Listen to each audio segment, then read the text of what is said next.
It is a great pleasure, in particular, to welcome Loveday and Philip Alexander. You might think there was only one Alexander the Great, but there are in the field of biblical studies two great Alexanders, Philip and Loveday.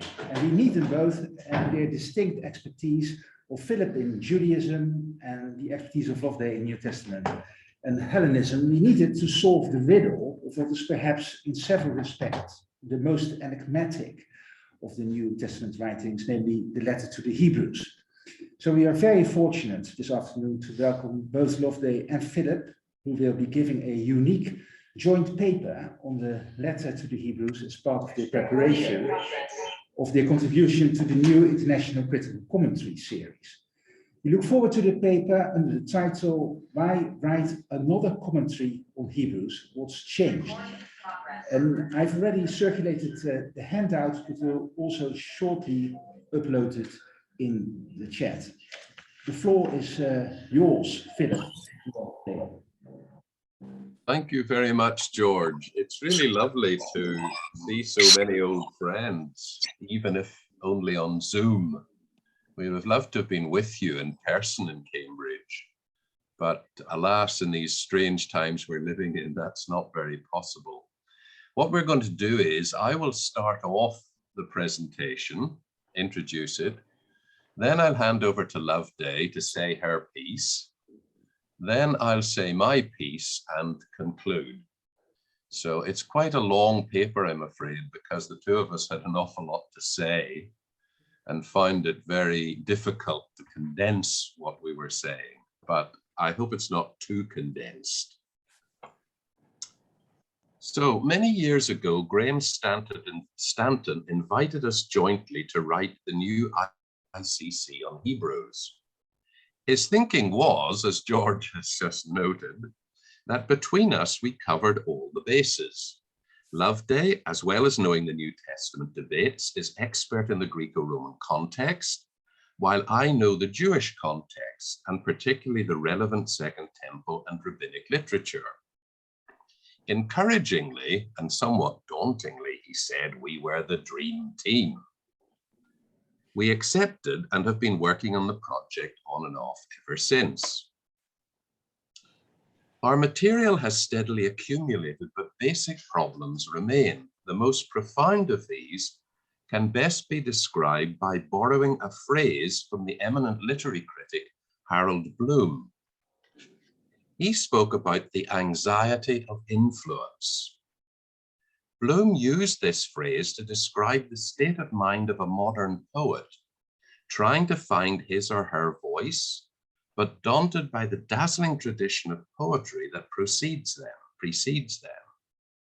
How could they say something new? Hasn't it all been said before, and much better than they can say it? We too are oppressed by our belatedness. One could fill a small library with commentaries on Hebrews. What could we possibly say that is new and fresh? The one thing we do not want to do is try and summarize all the previous scholarship. That approach leads to the blockbuster commentary, which buries the text beneath a tsunami of comment. Rather, we want to give our reading of Hebrews with due reference to relevant scholarship, of course. And we want to focus on the ideas, the theology of Hebrews.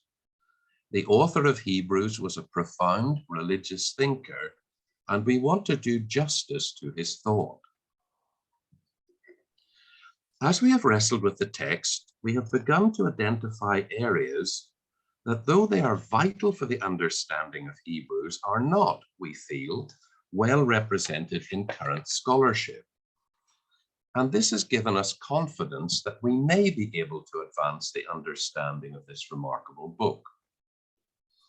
Among those areas would be the following in no particular order. First, the intertextualities between Hebrews and Leviticus. For example, recent studies of the structure of Leviticus have stressed that the account of Yom Kippur in Leviticus lies at the center of the book, which in turn lies at the center of Torah. Might similar thinking have led Hebrews to take Yom Kippur as the heart of the Old Testament system of sacrifice, and to make it the pivot of his argument? Second, we want to locate Hebrews within the rich traditions about the heavenly tabernacle stroke temple in Judaism, found in the Dead Sea Scrolls, Philo, Josephus, and rabbinic literature. In particularly, we want to put it into dialogue with the songs of the Sabbath sacrifice from Qumran. Scholars have begun to see the value of the songs for understanding Hebrews, but they have so far, we feel, barely scratched the surface. Third, we want to apply a more nuanced understanding of midrash, allegory, and typology to the analysis of the biblical hermeneutics of Hebrews. Even recent commentaries on Hebrews seem unaware of advances in the study of early Jewish Bible interpretation and their implications for the study of our texts. Just as an aside, it's astonishing the degree to which people think of Hebrews hermeneutic as just allegory and assume that what allegory means is in some way self-evident. Fourth, we think it is worth reopening the question of Hebrews and Philo in the light of Maren Niehoff's important new book on Philo, which argues that the Philo of the exposition of the laws was addressing primarily a Roman audience. The exposition shows the influence of Stoicism and of Roman philosophy. A Roman context for Hebrews is plausible, and we want to see what happens when we read it against Roman thought of the first century, the Philosophia Togata of Griffin and Barnes. There are two other areas which we think merit closer investigation than they have hitherto received: Hebrews and the ancient views of sacrifice, and Hebrews and Judaism between 70 and 135. We will devote a bit more time to each of these. Loveday will speak to Hebrews and sacrifice, and then I will speak to Hebrews and Judaism between 70 and 135. Over to you, Loveday. Thank you. If you have the handout handy, that may be useful. One or two of my quotes are printed on the handout, and I shall be following the outline there. So begin with a famous quotation from Avot de Rabbi Natan about the destruction of the temple. Once Rabbi Yochanan ben Zakkai was leaving Jerusalem and Rabbi Joshua was following him. He saw the temple destroyed. Rabbi Joshua said, "Woe to us that the temple is destroyed, the place where the sins of Israel were atoned." He told him, "My son, don't be in sorrow. We have one atonement equal to it. It is charity, since it is said, 'I desired charity, not sacrifice.'" The Jerusalem temple was an iconic building, one of the architectural wonders of the ancient world. But it was more than that. It was the place where the sins of Israel were atoned, the site of the great altar by which is given absolution and complete remission of all sins and transgressions. That's Philo. Or the earthly terminus of the divine funnel for human communion with God. That's Jacob Milgram. The loss of the temple meant the loss of the whole sacrificial system. This was not just a place of worship, a form of devotion, but the ritual focus holding together the whole people of God, performed faithfully on their behalf, according to Scripture, every day, every Sabbath, every year, as the cycle of festivals came round. Small wonder that traditional Judaism still nourishes the apocalyptic dream that the temple and its sacrifices will be restored in the age to come.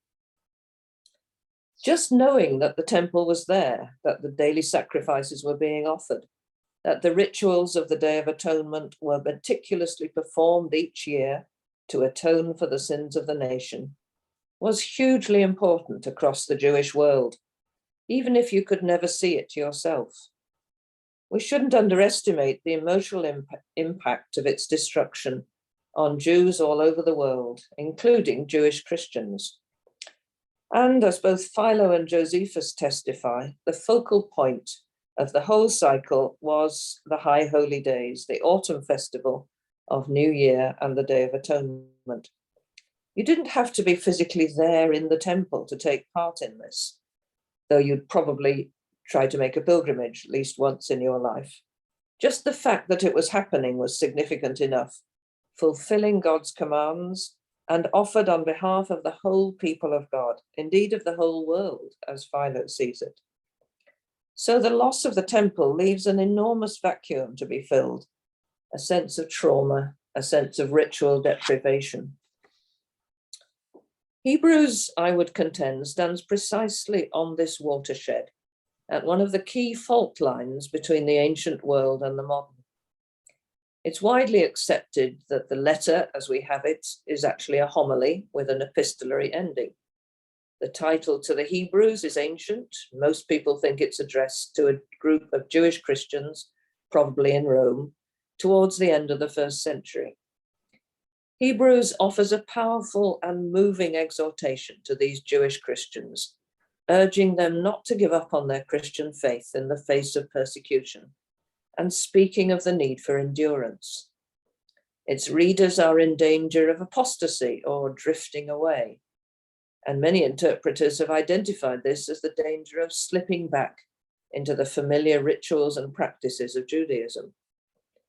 Although some argue for a pre-70 date, our working hypothesis is that Hebrews makes most sense if we see it as written to address the situation of ritual deprivation among Jewish Christians after 70, just at the time when the worldwide Jewish community was wrestling with the emotional and theological fallout of the destruction of the temple.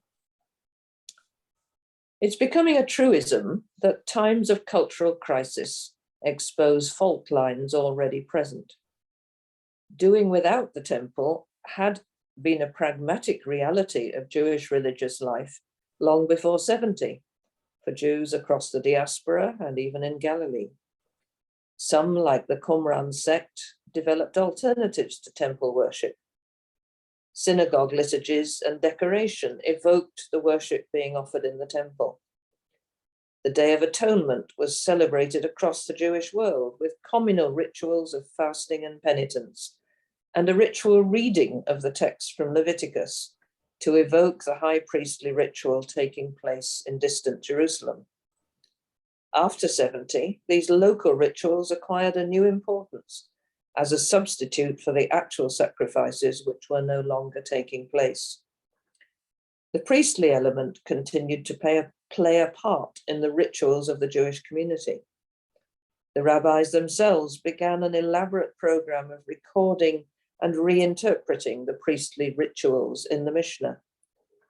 A penumbra of popular rituals developed around the Day of Atonement, including feasting, fasting, and even the slaughter of a rooster. These local rituals, I would suggest, provide an obvious context for the original readers of Hebrews. We know that many Christians were drawn to take part in these communal festivals. Origen deplores the practice in his homilies on Leviticus. We tend to assume that if the readers of Hebrews were tempted to drift away, it was the temple rituals that provided the draw. But even before 70, this would hardly have been a viable option if you lived in the diaspora. A much more likely rival attraction, to my mind, is the yearly communal festivities around the Day of Atonement, which, unlike Passover, took place in the autumn, at a point where there was and still is no obvious Christian counterpart.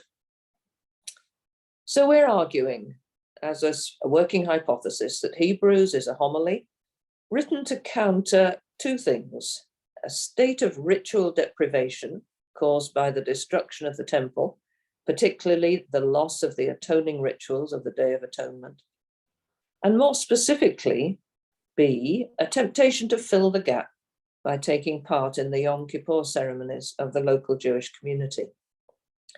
So our question is, what does our preacher have to offer his readers in place of this rich, communal, traditional, and scripturally based religious practice? Out of an enormous richness of material, I want to sketch briefly 7 areas where I believe an enhanced understanding of sacrifice can benefit our reading of Hebrews. So first, this is point 2, the sacrifice of praise. Rabbi Yochanan provides one kind of solution to the ritual hiatus. Charity can function as a form of atonement. This picks up a long-standing prophetic and philosophical critique of sacrifice.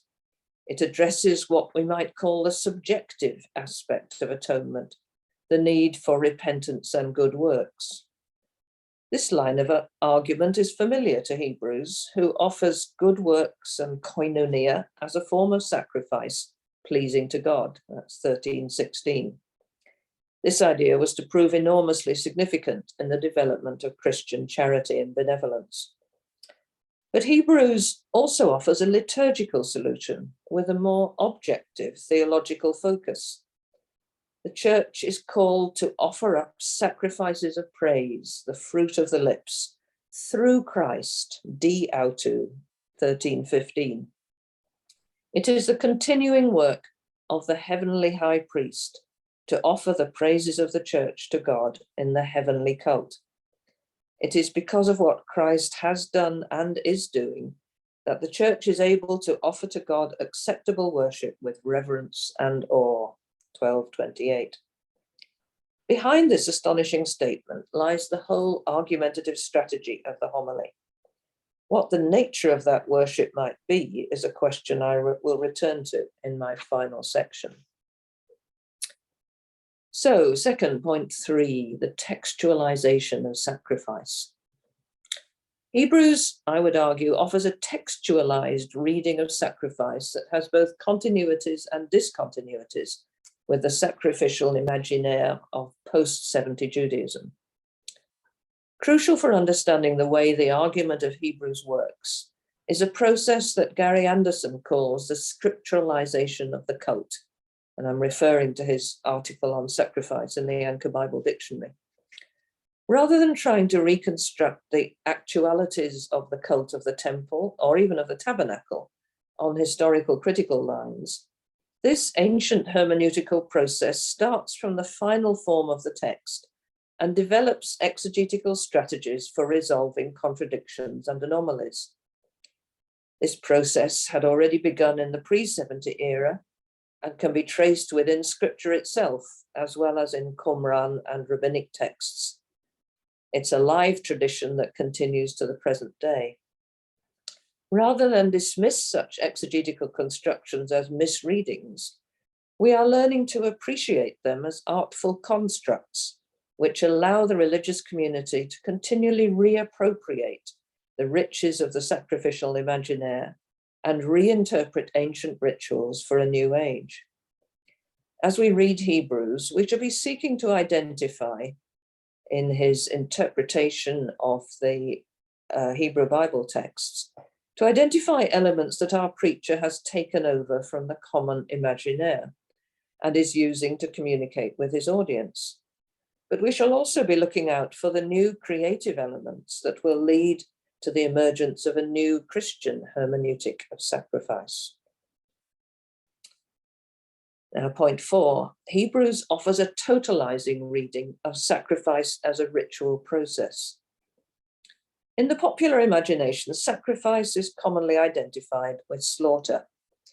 But recent interpreters like Catherine MacClymond argue that it's more productive to seek to understand sacrifice as a ritual process, which, like all ritual, is multivalent and capable of multiple interpretations in different times and cultures, and even simultaneously within the same culture. The traditional ritual texts, she says, describe rich, complex sacrificial events involving multiple intricate procedures, often performed over lengthy periods of time. No single activity is inherently sacrificial. Rather, individual activities become increasingly sacrificial as they become procedurally intertwined with other activities.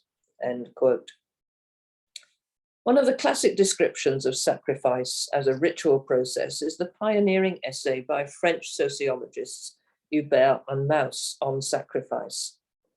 They describe sacrifice as a ritual process of consecration in which an object passes from the common into the religious domain, and in doing so effects a religious change, not only in the victim, but in the offerer. This procedure consists in establishing a means of communication between the sacred and the profane worlds through the mediation of a victim, that is, of a thing that in the course of the ceremony is destroyed. End quote. The ritual process, as described by Hubert and Mauss, follows a clear sequence. The entry, designed to sacralize the elements of the rite so that they can pass from the world of men into the world of the gods.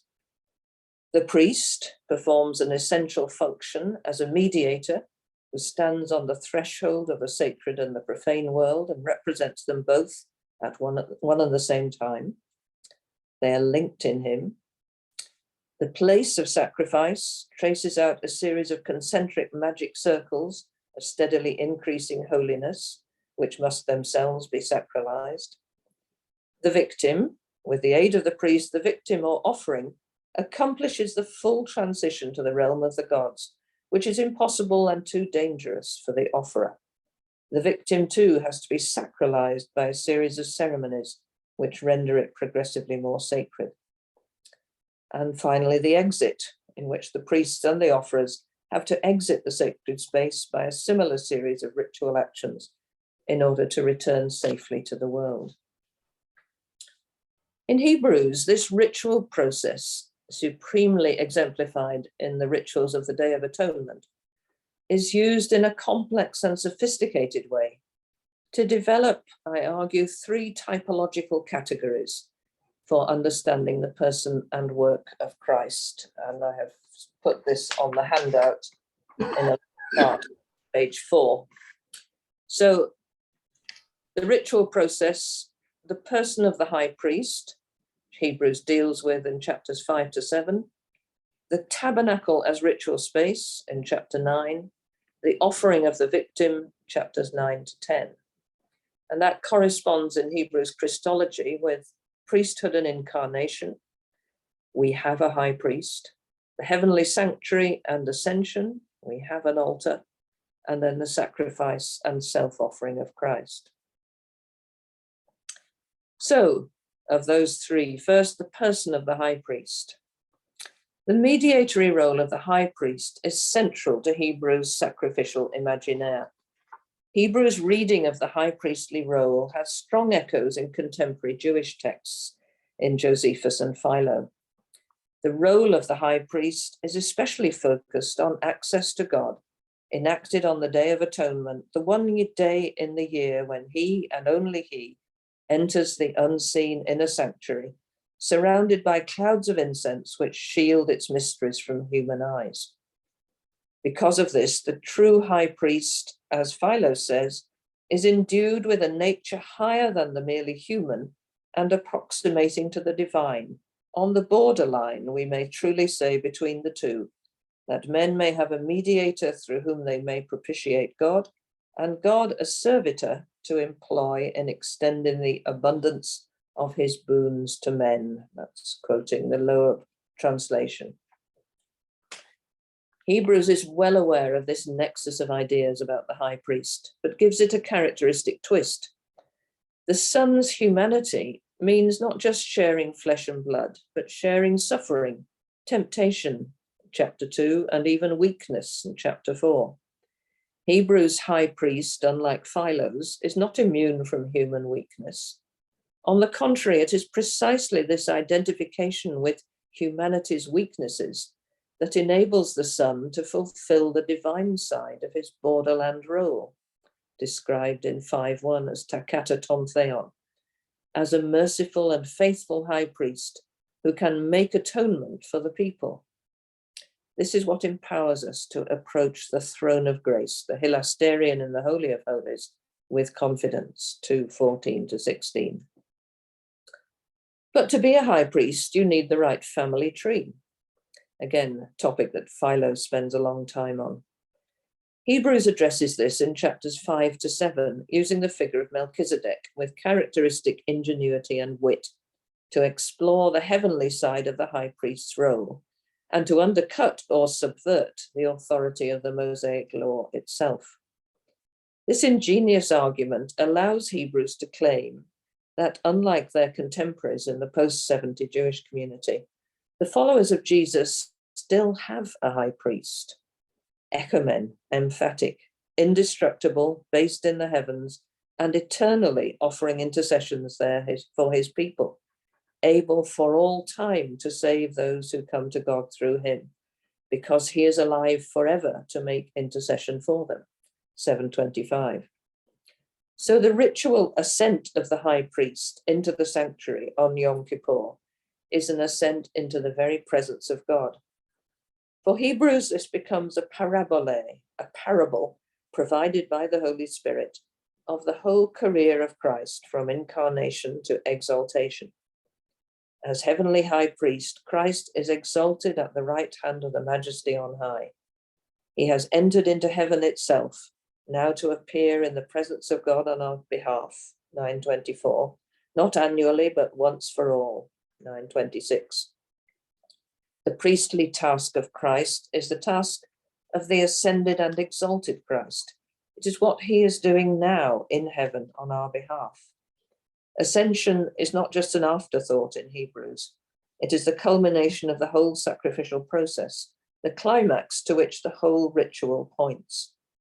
And moreover, Jesus is the archegos, the pioneer, the mystagogue who opens up access to the heavenly places, not just for himself, but for his brothers and sisters, 2:10, 3:1 and 12:2. And going on to the tabernacle as ritual space. The priestly role is quintessentially embodied in the rituals associated with the Day of Atonement, when the crossing into the divine realm is enacted across sacred space with the once yearly penetration through the veil into the Holy of Holies. This is a solemn ritual enactment of entering the presence of God himself, surrounded with a protective shield of incense and protected by elaborate rituals of blood purification, finally emerging as a glorious and transcendent figure to give God's blessing to the waiting people. See, beautifully described in Ben Sira, chapter 50. For Hebrews, as for his Jewish contemporaries, the Day of Atonement sums up the essential character of priesthood. This, I think, explains the, at first sight, rather unexpected focus on the sacred space of the tabernacle in Hebrews chapter 9, first 10 verses, which is basically a summary of Exodus 24-40. We ask, what is the point of this detailed description of the vessels and furniture of the tabernacle, most of which will play no part in the following argument? This, I think, is a textbook example of the textualization of ritual. It suggests a tradition, perhaps an active circle, in which the reading and study of the Old Testament texts has its own religious value. In the sacrificial imaginaire, the plan of the tabernacle functions as a visual and spatial representation of the protocols of the border zone between the human and divine realms, representing both a means of access and a protective shield. But the spatial analysis of the priestly task raises another question. Where is the place of atonement? Is it the altar in the outer court, or the mercy seat, the hilasterion, in the Holy of Holies? David Moffat of St. Andrews has sparked a huge controversy in Hebrew studies by pointing out, I think rightly, that if we take the ritual process seriously, the significant point in the process of atonement is not the point of slaughter, but the point of offering. In the ritual process, the slaughter of the victim is not of itself a ritual act. It is not the sacrifice, but the preparation for it. This suggests that the place of atonement is not the place of slaughter, Atonement happens at the place where the blood, representing life, not death, is offered and applied by pouring, smearing, or sprinkling. With most of the daily sacrifices, including personal sin offerings, the blood was applied to the altar in the outer court, so that was the place of atonement. But on the Day of Atonement, the blood of the victim was taken right into the Holy of Holies. This has enormous implications, Moffat argues, for Hebrews' understanding of the act of atonement itself.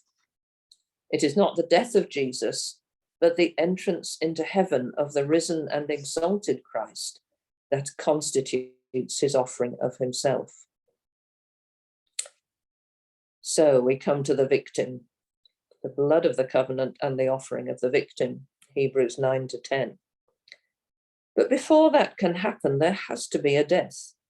The only way humans know to transfer a material object from the human realm to the divine is to destroy it, by burning, which produces smoke, or by slaughter, which produces blood.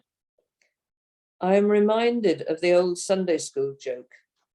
Who was not best pleased when the prodigal son came home? To which the answer is, please miss, the fatted calf.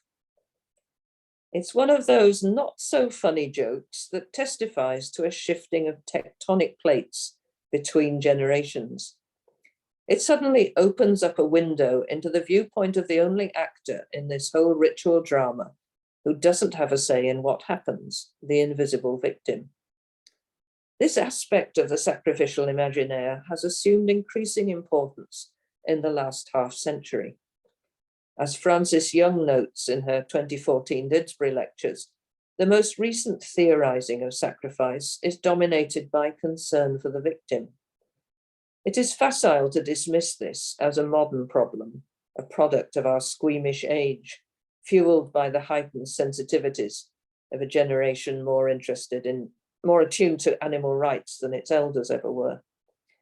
Even if it was a modern problem, it's still a serious theological problem, which the commentator needs to address. It's one of the reasons many people find the whole biblical imaginaire of sacrifice, and therefore the argument of Hebrews, completely unusable.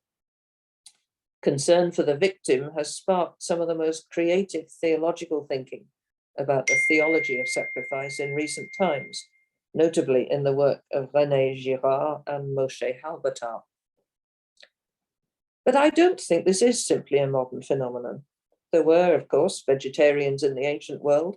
There were philosophers who argued against animal sacrifice.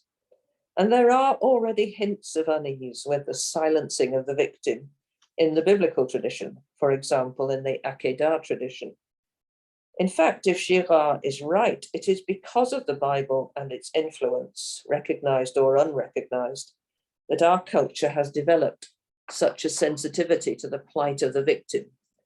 The Bible, and especially the Passion narrative, exposes something that most traditional cultures seek to hide. Intriguingly, Hebrews doesn't refer to the Akedah or to the scapegoat, but the role of the victim is essential to his argument. Christ is not only priest, but victim. The offering he presents in the heavenly sanctuary is the offering of himself, 9:23 following. In 10:5-10, our preacher quotes the key sacrificial critique from Psalm 40. For Hebrews, this is the key to understanding the sacrifice of Christ. He was not an unwilling victim, but a human will entirely attuned to the will of the Father. I come to do your will, O my God. Jesus' death is implicit in the moment of his birth, but it has to be willingly embraced and offered to God in order to become a sacrifice. But as Halbertal and John Levinson argue, this move has a profound effect on the whole idea of sacrifice. In Jesus' self-offering of himself as a sacrificial victim, the very concept of sacrifice is eclipsed. The offering of the Son announced the sole exclusive sacrifice by becoming the ultimate substitute of all substitution. That's quoting Halbertal. In Girardian terms, the visibility of the victim in the Passion narrative exposes the violence at the heart of sacrifice And as a result, the whole sacrificial system becomes not only obsolete, but obscene. So Hebrews' project of understanding the saving work of Christ in terms of sacrifice actually spells the end of sacrifice in a much more profound way than the loss of the temple. And finally, the liturgical setting. We don't ask often enough, what was the liturgical setting for our homily? John Dunnell posits a kind of covenant renewal ceremony. Gelardini suggests a homily for the 9th of Ab. Given Hebrews' focus on the Day of Atonement, it seems much more obvious to me to suggest a Yom Kippur setting, offering some kind of Christian alternative to the annual communal celebrations. This would provide a very precise and pointed liturgical setting for Hebrews' richly visual portrayal of the tabernacle and its sacrifices in chapter 9, with all its redundant detail. Maybe we should see this visual evocation of the rituals of the Day of Atonement as a ritual act in itself, offering a kind of virtual worship experience as a parallel to the textualized sacrifice of the synagogue. The repeated exhortations to draw near should also be taken seriously. They implicitly draw the listeners into a spiritual experience of the heavenly liturgy, alongside the petty or not so petty discomforts of their daily lives and their unpretentious attempts at holiness without which no one shall see the Lord, are the extraordinary claims that they are a community of citizens of the heavenly Jerusalem, 1222, with full and unrestricted access to the heavenly sanctuary, 1019. This secret link to the worship of heaven, not in the future but now, is what gives the small embattled community of believers their hope and their confidence. Like the Qumran community, they believed that they were participating in the worship of heaven, as well as the bloodless sacrifices of praise and good works. The church addressed by the author of Hebrews can also claim to be a participant in a heavenly liturgy of atonement, offered once for all by the great high priest, who unites earth and heaven in his own person and has opened up the heavenly sanctuary to his followers for all time. Does this homily imply a Eucharistic setting? One of the puzzling facts about Hebrews is that the Eucharist doesn't appear to be mentioned. In the exegetical tradition, there are those who argue that Hebrews' once-for-all argument is richly and emphatically anti-liturgical, effectively displacing the worship of the church to the heavenly realm. But equally, I would suggest it is possible to argue that the Eucharist is not mentioned because it is everywhere assumed, that the homily belongs in a Eucharistic setting, such as that described by Justin, not 50 or 60 years later, and offers a richly suggestive channel for developing a sacrificial theology which places the Eucharist securely within the continuing work of the heavenly high priest. Whether or not this was the author's intent, it was certainly one of the legacies of Hebrews, not least at the Reformation, and I see no reason to think it was a development of which our author would not approve. Thank you. Over to you. Right, thank you, Loveday. So I will conclude by looking in a little more detail at the theme of Hebrews and Judaism between 70 and 135. With apologies to some of you who may have heard my Graham Stanton lecture at BNTS, I'll be covering some of the same ground. I can see Richard Bauckham in the audience, and Richard was there and made some useful comments, some fine comments on that lecture. So, Judaism, Hebrews and Judaism between 70 and 135. New Testament scholars are agreed that the New Testament has to be read in the context of the Judaism of its day. But the way this has tended to be done has been to read it broadly against the totality of early Judaism, from the early Hellenistic era to the time of the Talmud. There is nothing wrong in principle with this, and there can be no denying that illuminating parallels have been drawn from Jewish literature from across this whole span of time. But we need to do something more. We need also to read it narrowly against Judaism in the period between the fall of Jerusalem in 70 and the defeat of Bar Kokhba at Beitar in 135. The vast bulk of the New Testament writings were written in this period. To the same period belong the Apostolic Fathers, the Didache, and probably some of the New Testament Apocrypha. More precisely, most of the surviving early Christian literature seems to have been dated between 80 and 135. The interwar years were critical in the development of both Christianity and Rabbinic Judaism. A major task for the emerging Christian communities was to forge for themselves an identity over against the dominant forms of Judaism of their day. And this means that if we are to understand the history of early Christianity, we need to understand the history of late 1st, 2nd century Judaism. But there's the rub. This period is poorly documented on the Jewish side. In fact, it is something of a dark ages. It has been written up in the past largely from the perspective of the rabbinic movement. And this has resulted in a focus on the Beit Midrash at Yavne, the so-called Synod of Jamnia of Christian historiography.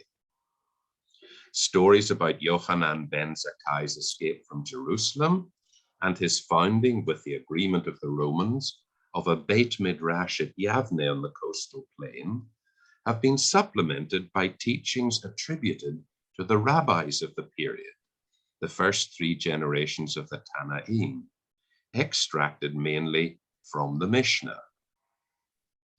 New Testament scholars, insofar as they have tried to engage specifically with post-70 Judaism, have tended to focus on Yavne and on possible Christian reaction to the emergence of Halakhic Judaism.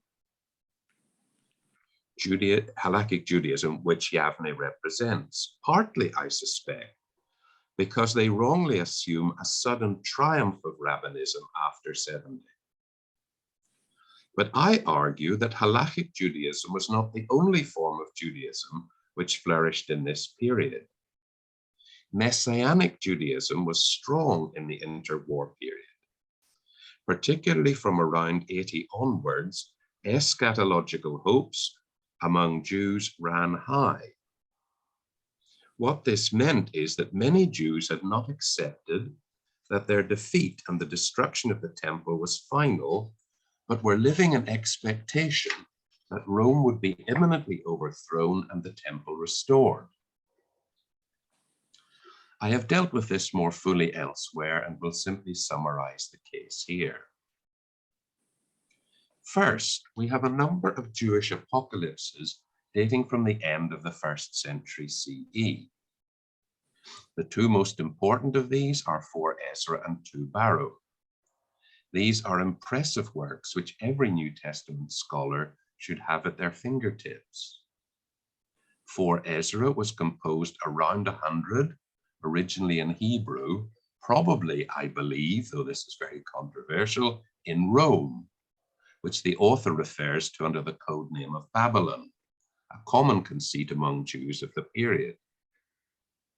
He may have come from Jerusalem to Rome as a captive or a refugee in the aftermath of the war, and it had been back in Eretz Israel that he had learned Hebrew in his youth. He could have been about the same age as Josephus.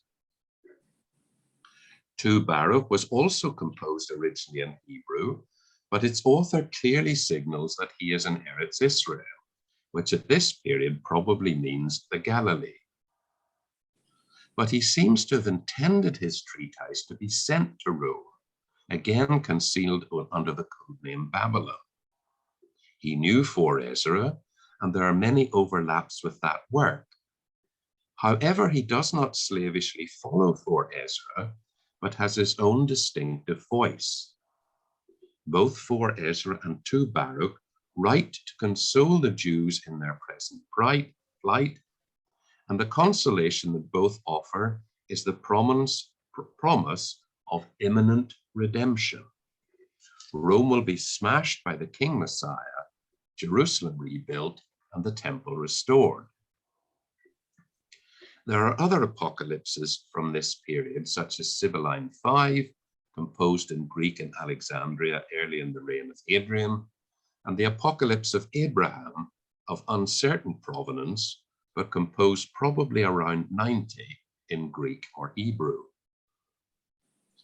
What is impressive about these texts is that they are spread right across the Jewish world, Rome, the Galilee, and Alexandria. And they were originally composed in different languages, Greek and Hebrew. Though they contain the same broad message, the imminent advent of the Messiah to defeat Rome and restore Israel, they do so through a variety of new images, suggesting the fertility of the apocalyptic imagination of the time. They are not simply recycling tired old tropes.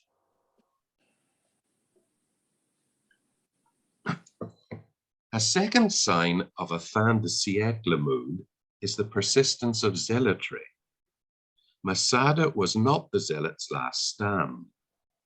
Josephus, at the end of the Bellum, Book 7, 409 following, records serious trouble in the Jewish communities of Alexandria and Cyrenaica in 71, fomented by Sicarii, who had escaped from the fighting in Palestine. It was firmly dealt with by the Jewish and Roman authorities, but that was not the end of the matter, because it was in precisely the same areas that trouble flared up again in 115 to 117. There were Jewish revolts at the same time in Cyprus and Mesopotamia, and possibly also in unrest in Palestine. Full-scale fighting in Palestine, however, did not break out until 132 with the advent of Bar Kokhba. I argue that these uprisings must have been ideologically driven, and the ideology which drove them was messianic. This is clear in the case of the Bar Kokhba revolt, but must have applied equally to the others. The wars under Trajan were such forlorn hopes, defying all rational calculation, that they must have been conditioned by a powerful ideology. There is one important difference between the Zealots and the apocalypses of the period which I've just mentioned. The apocalypses are non-activist, non-revolutionary. They advocate waiting for God to miraculously intervene to bring the redemption. The Zealots, however, believe in taking up arms and forcing the redemption. But this was a dispute about ways and means. Both sides embraced the same vision, the same hope, the imminent restoration of Israel. It is significant that zealotry in our period was so widespread in the Jewish world, Egypt, Cyrenaica, Cyprus, Mesopotamia, and Palestine, and that it persisted for so long, suggesting the successful transmission of zealot ideas across several generations.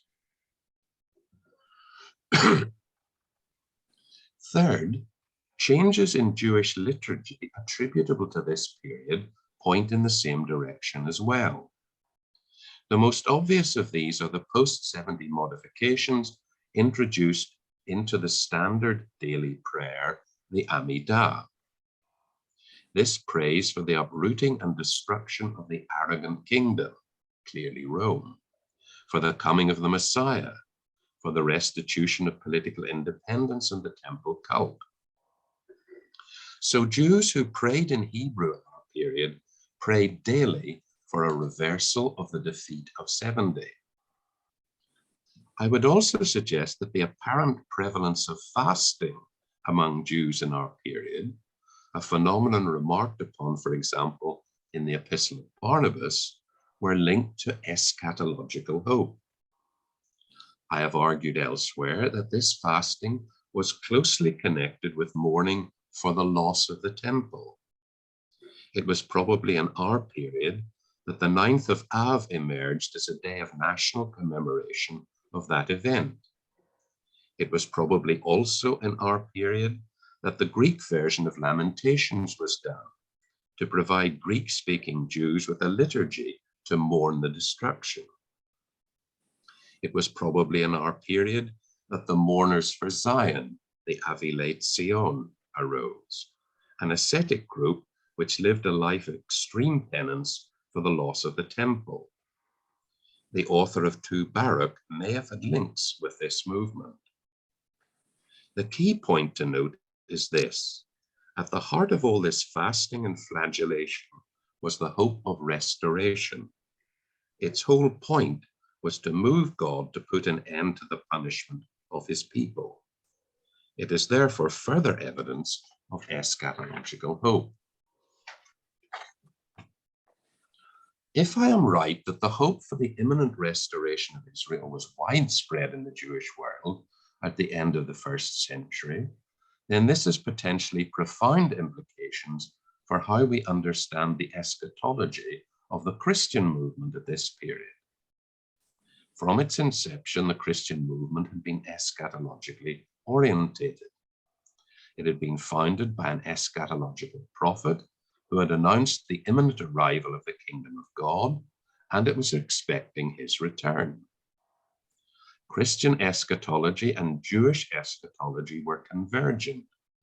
Both sides looked for the imminent end of the world and agreed on many details regarding the events that would inaugurate the end. But they disagreed fundamentally on who was to be the great agent who would bring in the kingdom of God on earth. Both called him Messiah, but they differed totally on who would play that part. And Christianity would have had profound problems with the nationalism of Jewish eschatology. If the vast bulk of the eschatology of the New Testament was written towards the end of the 1st century, then its primary historical context has to be the Jewish eschatology of precisely the same period. Now, what relevance might all this have for Hebrews? The eschatology of Hebrews is complex, and I haven't the space to deal with it fully here. I will focus on our author's use of just one motif, the motif of the New Jerusalem in Hebrews 12:18-24. Instead of moving outwards from Hebrews to forage for parallels, we will rather move inwards from the Jewish context and allow that to pose questions to our texts. The motif of the New Jerusalem seems to have been common in the eschatological thinking of the contemporaries of the author of Hebrews. We find it alluded to frequently in 4 Ezra, 2 Baruch, and Sibylline 5. The oblique way it is referred to is revealing. It suggests the authors of these Jewish texts could take for granted that their readers would know what they are talking about. It was a widely shared idea. It was one of the most powerful symbols of the period for the redemption of Israel. This is understandable. Just as the defeat was symbolized by the destruction of Jerusalem and the temple, the two were inextricably bound together in the apocalyptic imagination, so their restoration served as the focus of eschatological hope. A common version of the New Testament motif held that the city already existed in heaven, where it was awaiting its manifestation on earth. The root of this idea may lie in Ezekiel's vision of the future temple and city in Ezekiel 40-48. This was understood to mean that Ezekiel was shown the actual New Jerusalem already existing in heaven, not just a vision of the heavenly blueprints of the future city. In the same way as it was held by many that Moses had been shown a heavenly tabernacle, and not just blueprints, of the one he was to construct on earth. The heavenly tabernacle stayed in heaven in Jewish tradition, and Moses produced a copy of it on earth. But it was widely held that the heavenly Jerusalem would descend to earth at the end of history in the place now occupied by the earthly Jerusalem. That the new Jerusalem already existed strengthened hope. It confirmed that the new Jerusalem was part of the preordained purposes of God. Hebrews offers a Christian reaction to this hope. He accepted that the heavenly Jerusalem exists, but he repurposes it as a symbol of the salvation which Christ has achieved. It becomes a symbol of the redeemed community, a community which embraces humans and angels, saints of the old covenant and saints of the new. It is presided over by Jesus, the mediator of the new covenant, and its founding sacrifice is the sacrifice which he offered and which, ascending to heaven, he presented to God in the celestial Holy of Holies. If a new Jerusalem, it is a new Jerusalem in the sense that the city founded, it is a city founded on a new covenant in Christ. In a bold move, Hebrews claims that the heavenly Jerusalem is already populated with angels, with the spirits of the saints of the old covenant, with the spirits of the saints of the new covenant who have gone before, and that we who are still on earth already form part of that city, though through our heavenly representative, the ascended Christ. This is hard to parallel in contemporary Jewish texts on the New Jerusalem. They seem to imply that the New Jerusalem would descend as a shell, so to speak. It will come down prefabricated, ready to receive the returning exiles from the four corners of the earth. Possible parallels in 2 Enoch 55, 1-3, and Paralipomena Jeremiae 5:23 are too tenuous to prove much and may actually be Christian interpolations. Hebrews may have been anticipated to some degree by the Qumran community. Through their liturgy of praise, they believed that they could ascend and join the angels in the worship of God, and that the earthly human and the heavenly angelic communities in that act of joint worship meld into a single Yachad. But the Hebrews community is defined more richly and inclusively.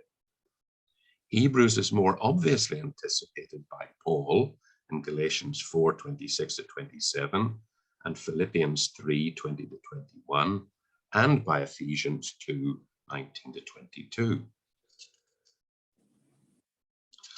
It may be tempting to suppose that for Hebrews, the final redemption will be realized when all redeemed souls are gathered into the heavenly Jerusalem.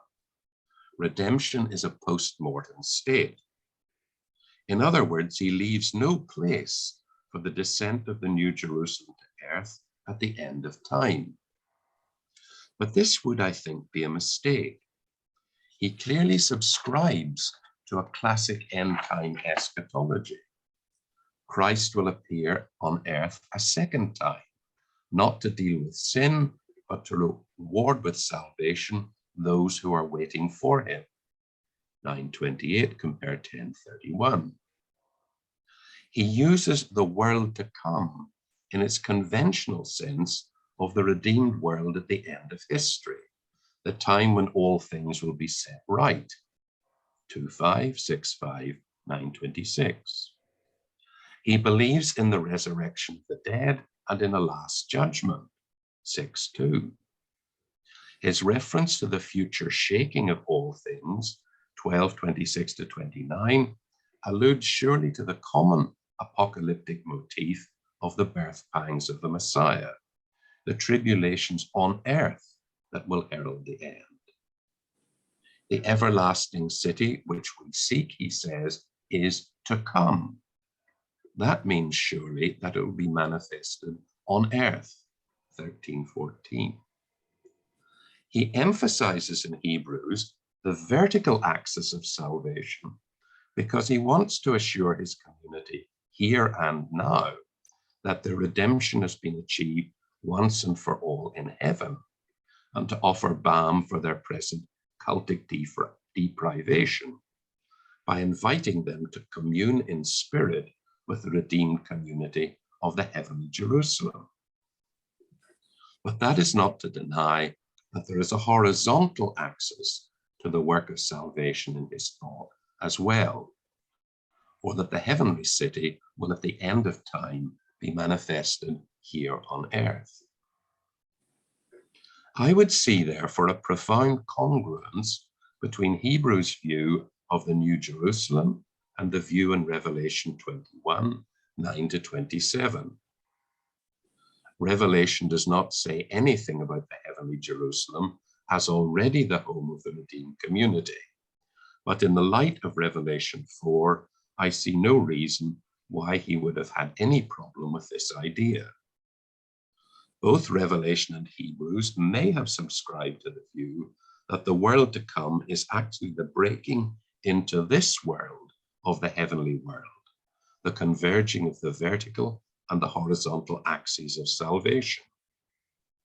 This idea is expressed with extraordinary power in 2 Baruch 51. The end-time reign of Christ on earth seems to have been an element in some versions of early Christian millenarianism. It is affirmed, for example, in strikingly concrete terms by Justin Martyr in his dialogue with Trypho 40 and 80-81. I don't see any reason why Hebrews might not have held similar ideas.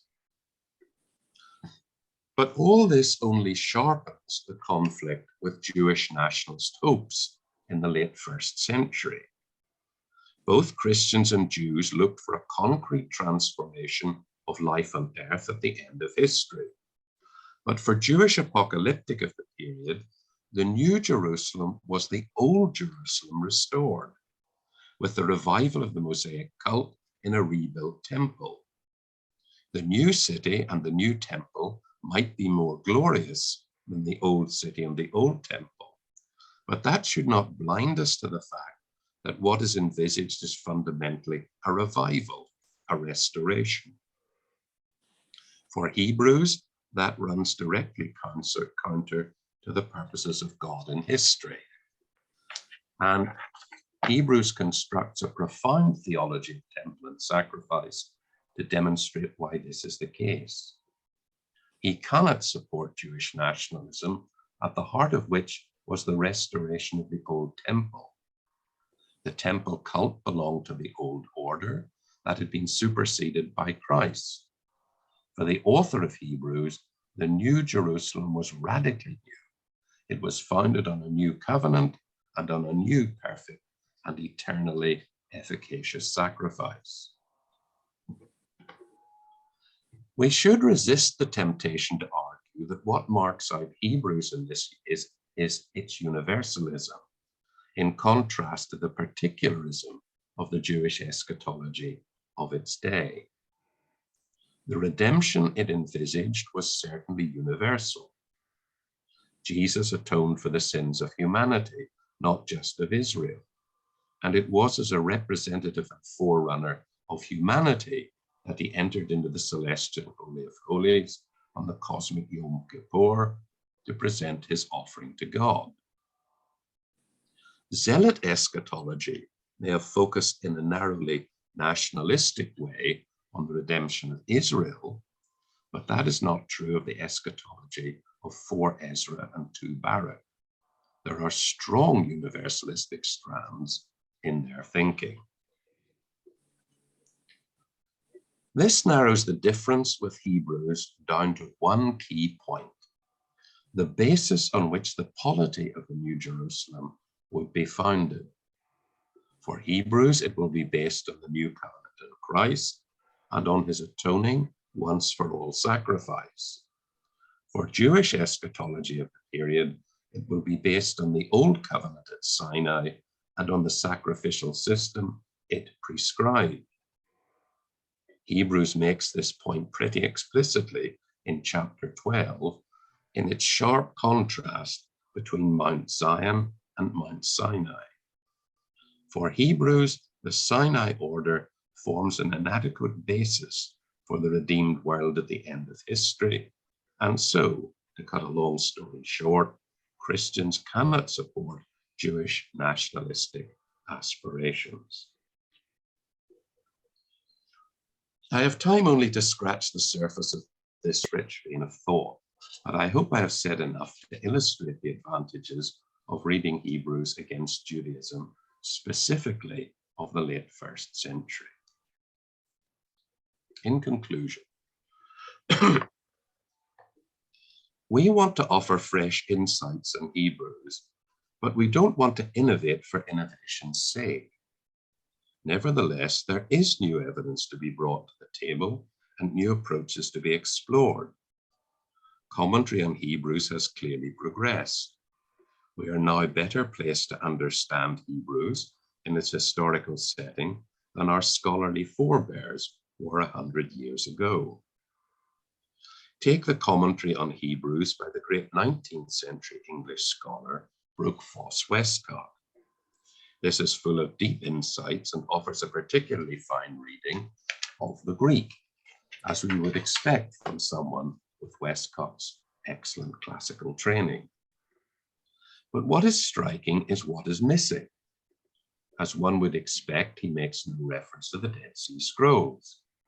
But there is also surprisingly little reference to the pseudepigrapha and to rabbinic literature, two relevant corpora of texts which were known to Christian scholars in his day. Since the late 17th century, Christians had been appealing to rabbinic texts to elucidate the New Testament, as can be seen in the astonishing Horae Hebraicae et Talmudicae in Novum Testamentum of John Lightfoot, the Strack Billerbeck of his day. Lightfoot did not actually get round to Hebrews, but over 100 pages of notes on the epistle were supplied by Christian Schoetgen in his revision of Lightfoot's work, published in 1733 to 42. Today we have a better grasp both of the pseudepigrapha and rabbinic texts. In the latter case, thanks in no small measure to the entry of Jewish scholarship into academic biblical studies. Canonic texts need to be reinterpreted for each successive generation.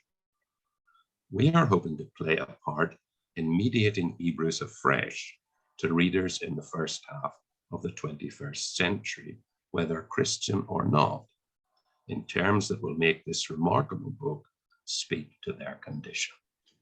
Thank you for your attention. Well, there's applause in the Lightfoot, and there's applause across the screen. And thank you so much, Loveday and Philip, for such a wonderful insight into this unique project. So that's absolutely great. Very good to hear that he has progressed beyond the 19th century Cambridge of Westcott. So I should reveal the portrait of Lightfoot here, which is hiding behind the screen.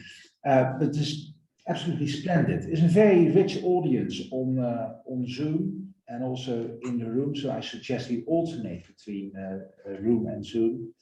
And if people want to raise their interest in a question, they can do so in the chat, and either then signal to raise the question themselves or ask me to read it out, depending your preference. So who's first?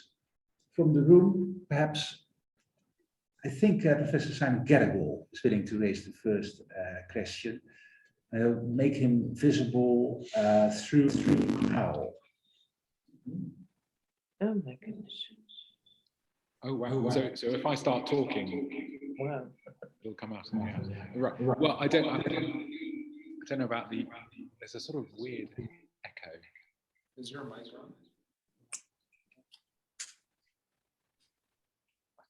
I I think it's on. Should it not be on? It should not. Because it's picking up the sound through the owl. So if you turn off I your... don't know how to switch off the microphone. Okay. Oh, me.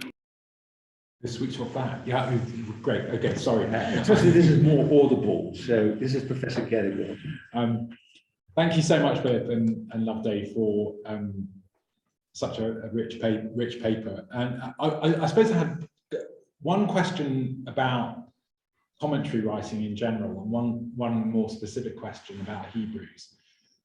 I suppose, to what extent is it desirable to come up with a very precise Sitzim Leben for Hebrews? I suppose in a commentary, you're sort of aiming to write an exposition that is as useful to as many people as possible, in a way, as a reference point, especially in the ICC, which is going to be a Ketema SIA for many people. So to what extent is there a trade-off between doing something which is innovative and places Hebrews in a very specific setting over against writing something which will be a benefit for people who may have a slightly different sense of the setting of Hebrews?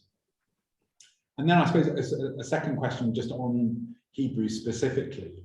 Are there not sort of other contexts in which one might find ritual deprivation, in that, I suppose, wouldn't all Gentiles converting to Christianity have experienced quite a lot of ritual deprivation, to use that nice phrase that you use?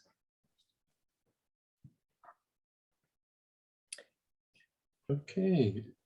Loveday, shall I take the first and you take the second? Okay. Yeah. Yeah, the very short answer would be that we would hope to include parallels and discuss parallels from any Second Temple, early rabbinic source. But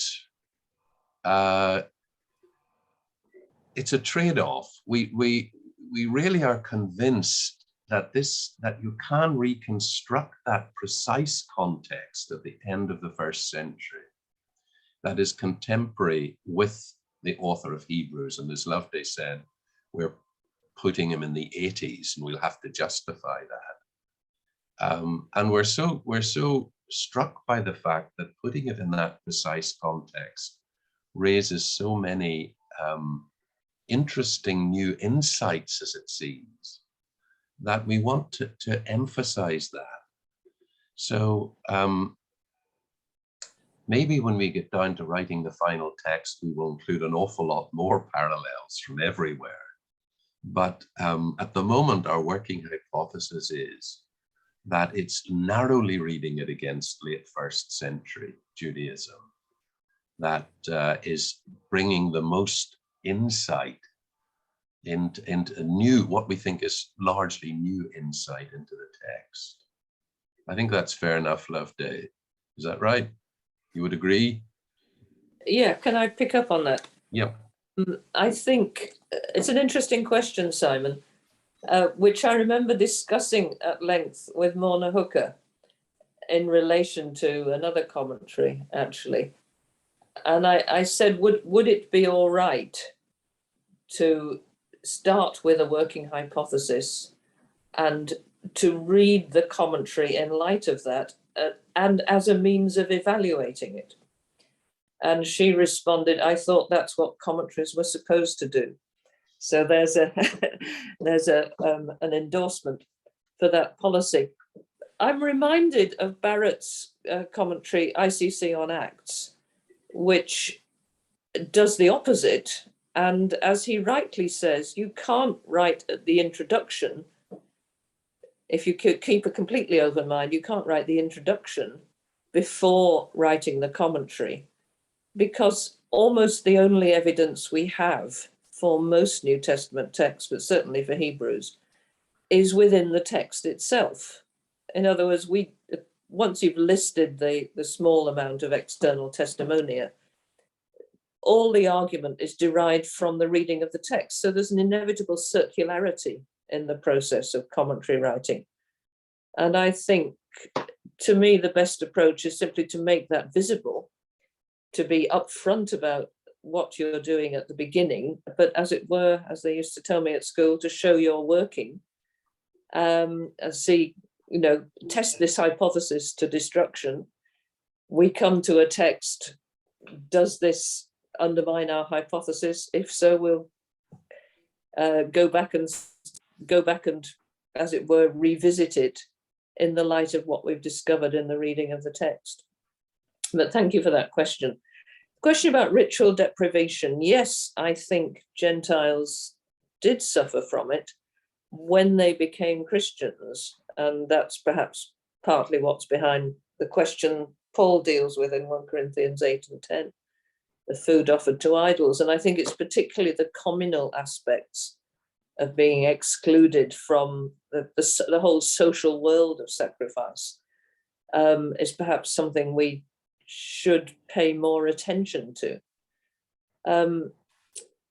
It's also true that the end of sacrifice, which I've related to a particular point in Jewish history, though, as Philip pointed out, nobody in 70 knew that that was the end of the temple. There was the hope that it would be restored. That became increasingly true with the triumph of Christianity itself in the first 3 centuries. So by the time you get to Constantine and Julian the Apostate, you get Julian trying to restore the sacrifices and finding it's too late because people have just walked away from that way of being religious. And I think there's a really interesting subject there in the negotiation of religious change. But yes, I think this is an experience. This is why I think, although Hebrews is addressed to Jewish Christians, I'm quite happy with that. I think the themes it deals with would have made sense, just as much sense to pagans, mutatis mutandis. Thank you very much. There are 2 questions on Zoom, Professor Lincoln, and then followed by Professor Brandt. Professor Lincoln. Thank you, Loveday and Philip, for this very exciting glimpse into your project. I had a follow-up question about the ritual deprivation. If I remember rightly, one of the few recent writers on Hebrews to also make this part of the setting was Barnabas Lindars in his Theology of Hebrews, where he also says that there may well have been a sense of ritual deprivation that came about because of the substitute that was going on in Jewish practices for the Day of Atonement. And one of the criticisms of that was that we really don't know a lot about what those substitutes were. Is there evidence of what was actually going on in that? I think Lindars makes a connection with the sense of guilt and consciousness of sin that needed to be taken care of, and that some of the readers may have found what was going on attractive for those sorts of reasons.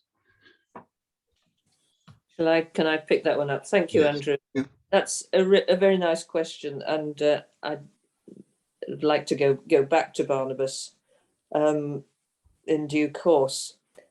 I think we actually know rather more about that now than we did when he wrote that, and I remember when he was writing it.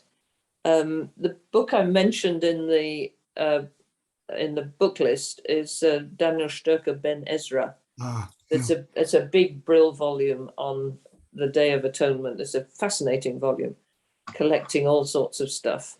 But there's also been a work, again, I mentioned a book by somebody called Balberg, yes, Mira Balberg, The Reinvention of Sacrifice in Early Rabbinic Literature, which is very new, 2017. There's a whole new approach to rereading the rabbinic texts by rabbinic scholars. Guy Strumser's study on the end of sacrifice deals more broadly with this whole issue in Judaism and in paganism. So there's actually quite a lot happening in that field. I think also I would broaden it from, as you say, Barnabas focused on a feeling of guilt, which is clearly one important aspect. But I was struck by the social and communal aspects. Yeah. And indeed the whole idea of, I mean, this takes you to the heart of the debate, if you like, the Reformation debate about Hebrews. Is it anti-ritual, as Westcott argued and a lot of Reformation scholars before him? Or is it actually a testimony to a kind of wistful longing for something that's missing in Christianity? So I think it opens up some interesting questions there. Thank you. That's very helpful. Can I ask a cheeky question, which is the dream team? How does that work when you're actually writing the commentary? Who does which bit of writing? And if you're writing similar enough that readers won't notice, or how does that work? I can answer that. The trouble is, Andrew, to be absolutely frank, though Loveday and I think very much alike, our styles are very different. Okay. I mean, I've often compared it to, I kick the front door in and come in, you know, with the claymore swinging. Loveday nips round the back, and when I get into the house, she's already there and is, you know, holding them hostage with the rapier. So, so our styles are really quite different, and that's going to be a problem. And it will, if people are interested, when the final commentary appears, they can do a source critical analysis, trying to work out who writes what. So, you know, our casts of mind are very different, and our styles are very different. And, you know, it's going to put strain on a very long and happy marriage. Finally producing this in a unified way. So enough said on that issue. Excellent. I think in the future this recording will still be there, so that is quite helpful, I guess. So before I give the floor to Professor Alan Brandt, I see that the next question after that will be raised by Rebecca Watts. And perhaps I might encourage some of the Jewish Bible and Old Testament scholars who are attending. We're very pleased. There's also interest from those quarters to pose a question afterwards. You're very welcome to do so. So Professor Brandt, followed by Rebecca Watts. Oh yes, thanks. It's a fascinating project, but one thing that bugs me about it in your presentation is this chronological context in which Hebrews is seen to be a feature of the passing of Judaism, and in some sense, consolation. And it seems to me that perhaps one's losing sight here of the very polemical context in which it appears to be set. You know, the notion that the blood of bulls and of goats and of heifers that could never take away sin. If they could take away sin, the high priest wouldn't have to keep on offering this year after year. That what you're dealing with is with the phenomenal, and we're looking for the noumenal. And I wonder whether this doesn't raise questions about the historical context of this being a polemic against a living Judaism. The parallel might be the kind of work that's done on, or has been done, on parallels with the speech of Stephen in Acts, where we had very much the scene is clearly of an attack upon the temple in the quest for the temple not made with hands. Yes, thank you, Alan. Well, I think it is a polemic. It is a very strong polemic. It's a very strong polemic against the dominant Judaism of its day. And as a professor of Jewish studies, I'm very aware of the debate over New Testament supersessionism. And I must confess, the New Testament to me is supersessionist.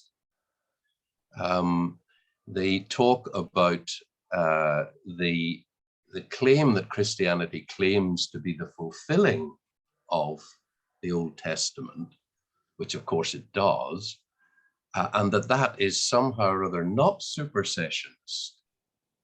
It just doesn't cut any ice with Jewish scholars. They see fulfillment as just another form of supersessionism. So there is a strong polemical element to the Hebrews, and in some ways it is the most sophisticated attempt to define the emerging Christian position against the Judaism of its day. So I think we've got to embrace this. That has implications for Jewish-Christian dialogue, but I think we can't duck the supersessionism of the New Testament. I know our good friend David Moffat has undertaken to write a non-supersessionist reading of Hebrews, and my comment to him was, "Well, good luck, David. I'll read this with interest." So, you cannot engage in honest dialogue with Judaism by denying that what seems to be the clear position taken by important early Christian sources. I don't know whether that's really addressing your question, Alan, or is it? Well, yes, thank you. It is, but it's simply the sense that what is being attacked is an ongoing and existing cultus, rather than one that is vanishing. Yes. Sorry, Alan. No. I mean, I think Hebrews was written at a time, if we are right, when it was not at all clear historically that Judaism and the cult was vanishing. It had been destroyed, but a significant number of Jews of the period believed it was going to be reinstituted, and pretty imminently. So, I have absolute belief as a historian of Judaism in the continuing vitality of Judaism right down to the present day, and have spent a lifetime teaching students about that immense vitality. And I think that poses all sorts of problems to present day Jewish-Christian dialogue and to Jewish Christian theologies of Judaism. But when Hebrews was writing, it was not at all clear that the cult had finally vanished. And it's surprising that he shows awareness of this, because he doesn't really allude to the actual destruction of the temple, even though we believe he was writing after the temple had been destroyed. When he talks about it about to vanish away, if it had been destroyed, why doesn't he actually refer to that event? And that, of course, that's one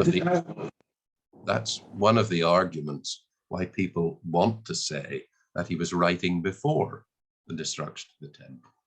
But in our view, the arguments are far too strong that he was writing after the destruction of the temple.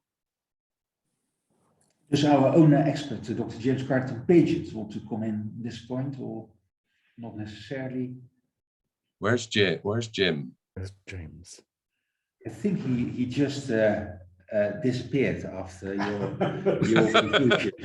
I don't think there's any relation. It's exactly 5:30, but the discussion is still going on. So we look forward to Rebecca Watt's question. Thank you. I've got two sort of question comments and speak to either of them if they make any sense. The first is this kind of trend in scholarship to talk about trauma. And we're talking about the trauma of the destruction of the Second Temple. I just wondered in relation to that, whether you have any comments on the fact that there had been other temples, so obviously the First Temple, but also the Egyptian temples. So you could say you've got the First Temple and then also the destruction of Elephantine. Then you've got the Second Temple and the almost parallel destruction of Leontopolis in Cairo. And so this what they've had trauma before. They've had issues about loss of sacrifice before. That's the first part of the question. The second may be related. I don't know whether any of you have come across, you probably all have, a new work by Liv Indeboard Lead called Invisible Manuscripts. And she talks about Tu Baruch and says that it's controversial, saying that it only exists in Christian reception in the 6th and 2nd century Syriac versions, despite the notion of an older Jewish layer. And she went on to say that, do we overplay the idea of trauma with the loss of the temple? And she said she didn't find much evidence of trauma in rabbinic literature. So that's rather a jumble. Anything that makes sense, do speak about. Loveday, or? Well, I think that's addressed to you. Okay. Yes, I mean, there had been other temples. There was the Leontopolis temple, which got closed down or destroyed. The attitude to that temple was problematic within Judaism as to whether it was ever legitimate in any real sense of the term as a temple. There was also the Elephantine community and so on. But more relevant to the Jews of our period, late 1st century, was the destruction of the First Temple, which of course was restored. And that gave great hope that the Second Temple, having been destroyed, would be restored. And it's very interesting, and this was a point I think that Richard Bauckham made to me, which I hadn't really seen, that the most dramatic attempt to restore it came under Bar Kokhba about 70 years after the destruction of the Jerusalem Temple, the Second Temple. And that was roughly the period that prophecy said lay between the destruction of the First Temple and its restoration. So it gave hope to the idea of the restoration again and that hope began to build up, interestingly, in the 90s under Nerva, when he abolished the temple tax, the tax to Capitoline Jupiter, and restored the temple tax. The other thing, I know Leeds work on Tu Baruch. It's very interesting, but I think it's just wrong. It's been well known that Tu Baruch only exists in a Syriac manuscript of a later date, but the burden, the massive burden of scholarship on it is to see that as a pretty unified work that goes back to the late 1st century. And it wouldn't be the only text that only survived in a unique manuscript or a later manuscript. The difference with 4 Ezra is astonishing. That exists in all sorts of versions, in all sorts of languages. So there's a big difference there between the survival and reception of the two. And I think she's just simply wrong that there was no trauma, and there was very little sign of trauma. If you look for it at the destruction of the Second Temple, it's simply all over the place. It was a fashionable notion at one point to deny that the destruction of the temple had much influence on the development of Judaism. But I think few would accept that now. Few historians of Judaism in the. Thank you so much.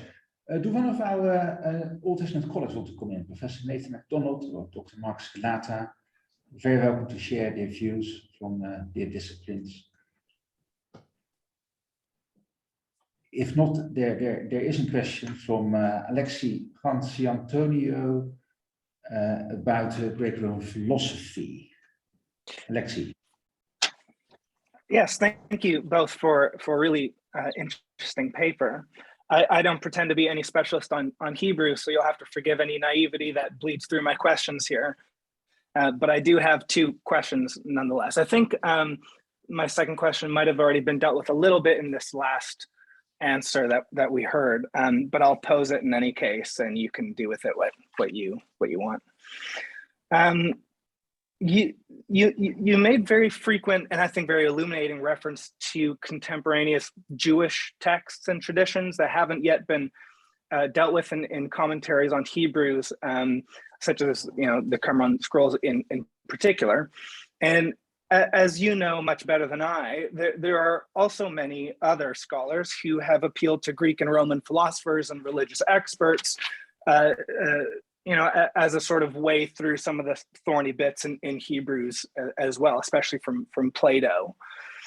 I was wondering to what extent your commentary intends to make use of these other Greek and Roman sources as bearing upon your interpretation of what's going on in Hebrews, or if you stay rather more closely to Jewish texts, and if so, I'm curious as to know why that might be the case. The second question that I have piggybacks off of this conversation we've been having about ritual deprivation. I'm doing some work on the topic as it relates to pagans in particular, and Paul's assemblies, and they're turning away from cult images and so on. I'm painfully aware, though, from my own work of the diaspora setting of this ritual deprivation among pagans in Paul's assemblies. And my question has to do with, to what extent might we think of this sort of very strongly felt ritual deprivation among Jews? I would imagine that with ritual deprivation being what seems to me to be important for your reading of the letter, that are you figuring then that this is largely a Jerusalemite provenance of the epistle, or do you think that there would still be a sense of deprivation among Mediterranean diaspora Jews who of course don't have accessibility to the temple and its rituals and so on, except for the different feasts and so on where they make pilgrimage? And to what extent might we think of a perceived ritual deprivation among diaspora Jews, or do you not think that necessarily figures into your reading of Hebrews? Thank you. Hopefully that makes enough sense that you can do something brilliant with it, more so than I could do myself with the asking. Thank you. Thank you. Shall I just lead off? Yes, I've got a few comments, but you lead off that day. Yeah. Thank you, Alexei. To begin with your second point, do I locate ritual deprivation particularly in a Jerusalemite context?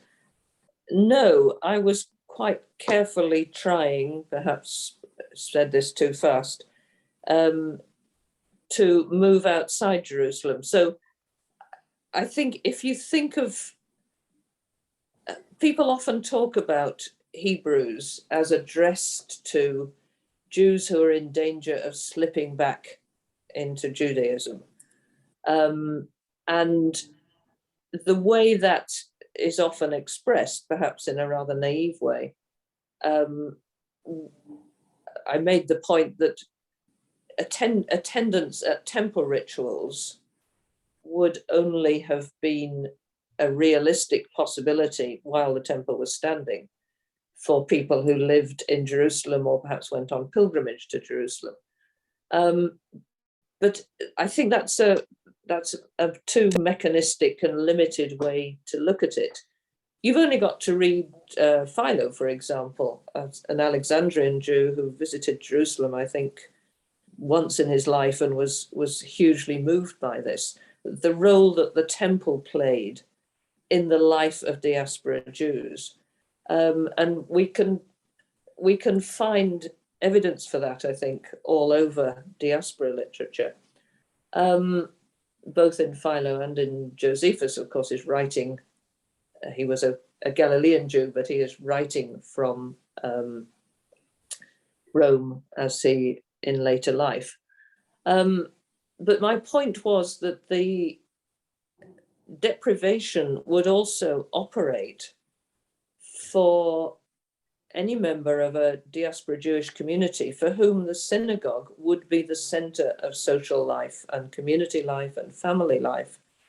And if there was, it raises questions about what we understand by this Jewish Christian audience of Hebrews, which is another question worth asking, I think. Were there still, for example, in Rome, congregations, communities of Jewish Christians who would still be worshipping together? It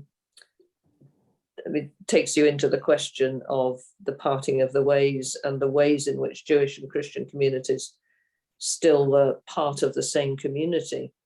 But I think the deprivation it relates to the whole of what I call, following Daniel Sturkel, the sacrificial imaginaire. So it's you can limit that to being able to participate in a particular ritual in a particular building on a particular festival. But it's also much wider. So Christmas, for example, for Christians means for some people means going to church on Christmas Day, but Christmas means a whole lot of wider things, like hanging up stockings and putting up a Christmas tree. There's a whole broad penumbra of community things that you do that are to do with your belonging and how you express both the community you belong to and your religious ideas. So that's a bit rambling, but to just make that point generally. On the question of Greco-Roman philosophy, no, we are by no means excluding that. That just wasn't the subject of today's paper. I think, even on the subject of sacrifice, although I focused on the Old Testament material and the material, how that's reinterpreted in the Jewish community, there is, of course, a huge literature in Greek philosophy on the critique of sacrifice, and that develops in the coming centuries. So, and that's also very much part of the conversation with patristic literature, which is picking up both the critique of sacrifice, which is already in the Hebrew Bible, and the critique of sacrifice in the Greek philosophical tradition. Let me hand over to my co-conspirator for further comment on Greek philosophy. Yes, just a few comments. Alexei, you raise a number of interesting points there.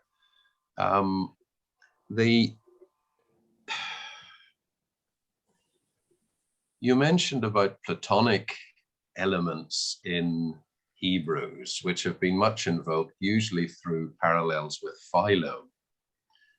I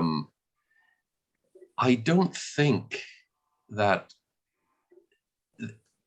my understanding of the development of philosophical thought at this period is that there was a kind of diffused Platonism, a language of Platonism, a Platonic sort of language, which would have been common to many intellectuals of the period. And that's what you get in Hebrews. There's no real invocation of Platonism. And in fact, in any strict sense, the parallels with Platonism are very misleading. That's point number one. But there's a kind of Platonic language of the shadows and realities, types and antitypes, and so on. The other element, the other point I would make is that Maren Niehoff's book, which has provoked a lot on Philo, which has provoked a lot of discussion and has been criticized by some Philonic experts, I believe is absolutely groundbreaking. Because what she shows is that in the exposition of the laws, the Philo is addressing more a Stoic Roman type of worldview. And what he's in effect doing is he's writing for a Roman audience, which is philosophically rather sophisticated, but which is developing a distinctively Roman philosophical position, which is set off in their mind against the Greek position, the Greek philosophy. Greek philosophy lacks seriousness in the eyes of the Roman philosophers. It lacks gravitas. And what Philo is in effect saying is, look, many of the reservations you have about Greek philosophy, we share with you. Between our position and Romanitas, there is a kind of alliance against Greek philosophy. And that development, we have still to do this reading of Hebrews against the Roman philosophy, which is so brilliantly described in the collection, two volumes by Barnes and Griffin. They call it Philosophia Togata. So that we're still to do that. But the simplistic idea, which reached its peak, its apogee in Speke's commentary, that I think he even argued that the author of Hebrews had studied under Philo in Alexandria. That just doesn't work. The links are, there are links and general parallels, but they're not specific enough to allow you to make any kind of very specific link between Philo and Hebrews. The other point I would make is about diaspora Judaism. I mean, for most Jews in the diaspora, their Judaism was centered on kashrut, on Shabbat, on the reading of Torah and Shabbat, and hearing the Torah and Shabbat, and certain prayers said at certain times.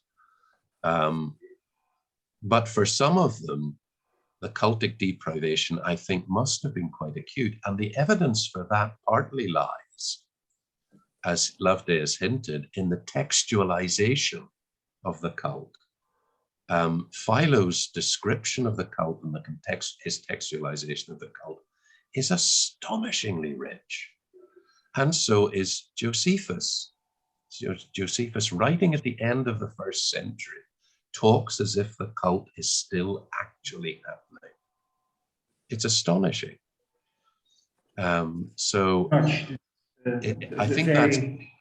think that is evidence in a way, if you listen to it carefully, that they're trying to find some sort of substitute in the textual description of the cult and the study of those texts for the actual performance of the cult. And that begins before the temple is destroyed, and then can take on smooth and seamlessly after the temple is destroyed and the cult is actually ended. Yeah. Thank you so much, Philip. In many respects, this is quite an extraordinary seminar, and it's running long and late. But I think it's quite an opportunity to ask our Old Testament colleagues. They signal their interest, and I'd like to give the final words to them very briefly to Dr. Max Gelata and then Professor Nathan MacDonald. Thank you, George, and thank you, Philip and Loveday, for a fascinating presentation. Thank you for allowing a couple of Old Testament scholars to slip in. I've just been doing a little work on Leviticus, and I guess this question is a bit more theological in nature. One of the things that I was fascinated in my own research by was Jacob Milgram's emphasis on the atoning blood of sacrifice as primarily not for individual forgiveness, but for the cleansing and the purgation of the tabernacle and then later the temple. And he makes a clear emphasis, and I think rightly so. There's not so much of an idea of kind of personal forgiveness of sins in the Old Testament. But one of the things that he also says, which I think is fascinating, and I think rightly so, is that the blood itself, even though the life is in the blood, as Leviticus 17:11 says, the blood itself is not activated until it actually touches or comes into contact with the altar, whether the outside altar or in the Holy of Holies on the mercy seat. And so I wonder, in connecting some of this, and maybe Philip, this goes to your idea about can you have a non-supersessionist reading of Hebrews? And I think clearly it's layered with supersessionism, but when you think of the way, especially Hebrews 9 and 10 classifies Christ as entering into the Holy of Holies with his blood, there is something about the cosmic nature of his blood entering into kind of the cosmic altar, as it were, in the Holy of Holies before Yahweh, that allows for a kind of a cosmic notion of atonement, that the author of Hebrews maybe is not so much specifically talking about our individual sin, but actually the ritual of Christ as the great high priest is a reference to the cosmic atonement of the heavens and the earth through Christ's superabundance of his blood, which doesn't necessarily need to be anti-Jewish, I suppose, or well, still supersessionist. Anyway, sorry, I'm going on for too long. I guess the question is really how do you think about atonement in the book, and especially in relation to you've mentioned Ben Stokel's work on this Second Temple vision of these eschatological atonements, and I'm just curious of how you think of atonement in terms of the commentary and what's happening and what the author is trying to do. Wow, thank you. Oh, thank you for that, Mark. That's a great question. I try and respond concisely because it is getting late, but I'm really glad you brought up the cosmic notion of atonement, because actually I think that's really important. Certainly, I think theologically it's got huge potential. It does actually build on developments in Jewish theological thinking about atonement since the time of Leviticus. I find reading Milgram is incredibly helpful and informative. But some of what we're doing, he does help you to clarify the way Leviticus thinks.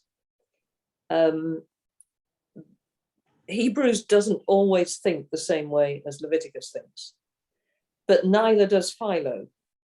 Okay, and neither do the rabbinic writers who are writing on Leviticus, in the Mishnah.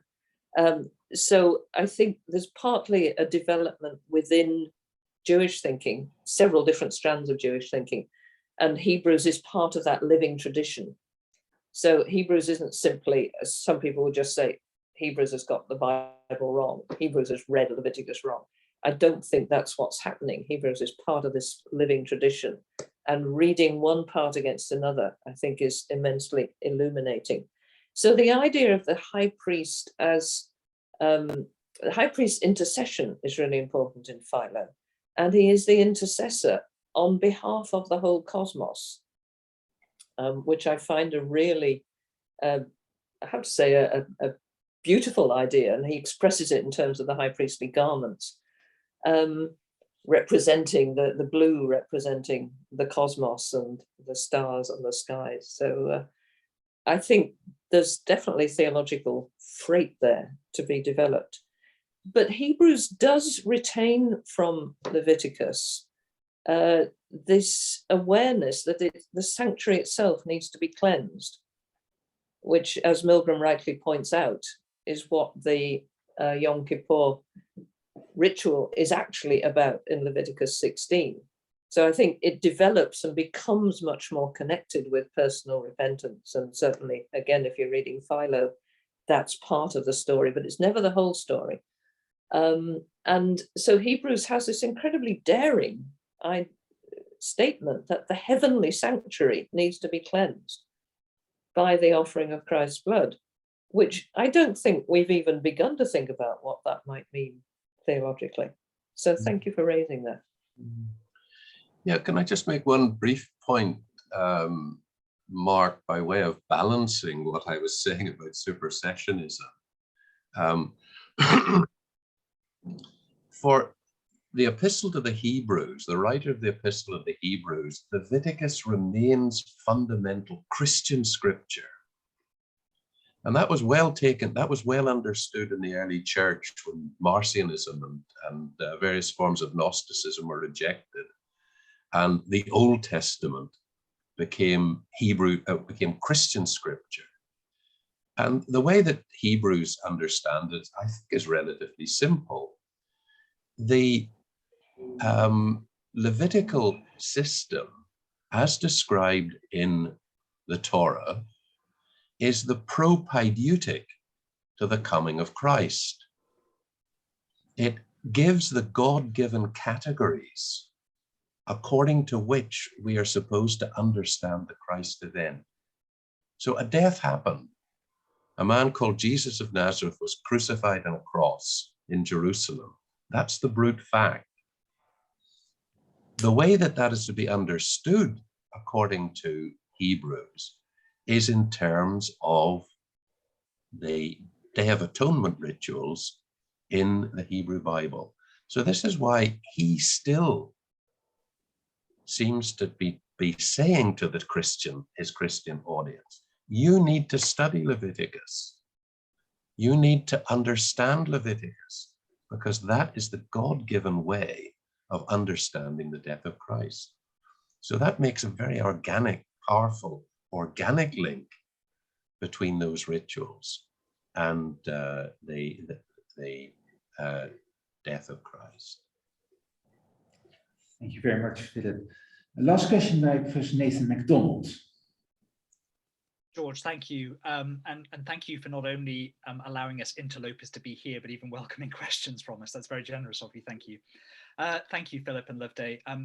It's nice to listen to your paper, not least because I've recently agreed with Graham Davis to write the ICC on the tabernacle chapters in Exodus. So I have a great deal of interest in what you're doing. So one comment and then one question. The comment was really related to the references you made to the literary structure of Leviticus and to Leviticus 16 as the center. I didn't know whether you also were aware that a few scholars recently have suggested 16 and 17 are a possible center, and not just 16. I was yes. Benedict Jürgens, Thomas Hieker in his commentary, his Herder commentary, and Leanne Feldman in her really recent story of sacrifice. And given the focus of Leviticus 17 on blood, that may well be helpful to add in to the picture. Yeah. My question really relates to, I mean, a great deal. I resonate a great deal with your with your comments about the textualization of ritual and the cult, and I think that goes back a long way, and the tabernacle accounts particularly, given that they seem to exist in at least 3 versions, or maybe 4, when you've got the Masoretic text, you've got the Old Greek, you've got the Old Latin of Monacensis, and also the Samaritan Pentateuch. It's clearly a very rich text for thinking through a lot of issues, and it's revised in light of that. So I kind of just wanted to ask you the technical question in relation to Hebrews is a account of the tabernacle in chapter 9, where it sort of goes its own way or has its own distinctive perspective, whether what you thought, whether you had any ideas about which text the writer of Hebrews might have been using of the tabernacle accounts. I'm thinking particularly of Pierre Maurice Boguer's discussion of this in relation to Monacensis, and particularly the implication of the altar of incense. Yeah, if I just quickly make a few points there, Nathan. We don't know as yet, but it's a thing we need to investigate, whether there's enough evidence in the Hebrews text to identify which Greek text precisely he would have had in front of him of the different Greek texts, the slightly different Greek texts that we have. It's a bit of work that we have to do, but we haven't as yet done. But the question is well taken. I had a research student who's just finished a doctorate. It was actually at the University of Chester, Paul Hocking, on the structure of Leviticus. And I was very pleased working intensely with him to work my way through the modern structuralist, structure scholars working on the structure of it. And as I'm well aware of the fact that the role of 16 and 17, what the center of the structure is, will differ from one commentator to the other. It's just the general sense that modern readers of Leviticus, modern scholarly readers, are coming to a conclusion, whether rightly or wrongly, that 16, 17, the center of the book is the core of it. It's the pivot around which everything, on which everything turns. Really vindicates the author of Hebrews prioritizing of the Day of Atonement as the heart of the ritual. We don't know exactly how he read the structure of it, but you can read Leviticus in a way that puts it not just at the center of Leviticus, but at the center of Torah, Leviticus being the central book of the 5 books of Torah. So that's really what interested me in this modern emphasis on the structure of the book.